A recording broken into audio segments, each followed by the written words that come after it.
திருப்பூரில் குறவர் காலனி குடியிருப்பு பகுதியில் மழைநீர் தேங்கி சுகாதார சீர்கேடு ஏற்படும் அபாயம் நிலவும் நிலையில் உரிய நடவடிக்கை எடுக்க கோரி ஆதார் கார்டுகளை மாவட்ட ஆட்சியரிடம் மக்கள் ஒப்படைக்க வந்தனர்.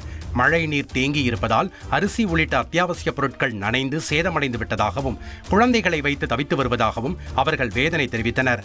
மாவட்ட ஆட்சியரிடம் மனு அளித்த மக்கள் மழைநீர் தேங்காமல் இருக்க நடவடிக்கை எடுத்து உதவ வேண்டும் என கண்ணீர் மல்க கோரிக்கை விடுத்தனர். 4 நாளா மழை பெஞ்சிங்க, ஒரு வீட்டில் கூட சாப்பாடு தண்ணி எதுவுமே ஆக்கல. ரேஷன் அரிசியெல்லாம் நனைஞ்சு போச்சு. அந்த இடத்துல கொத்து குட்டிகளுக்கு சோறாக்கி போடக்கூடிய எங்களுக்கு அரிசி இல்லை. வேற எங்களுக்கு யாருமே எங்களுக்கு என்ன உதவியும் பண்ண மாட்டேங்கிறாங்க. குழந்தைகளை வச்சுக்கிட்டு நாங்கள் தவிக்கிறோங்க. நாங்கள் 40 வருஷமா ஒரு இடத்துல இருக்கிறோம். எங்களுக்கு எந்த இடத்துல எங்களுக்கு பட்டா பண்ணி கொடுக்க கூடாதுங்களா?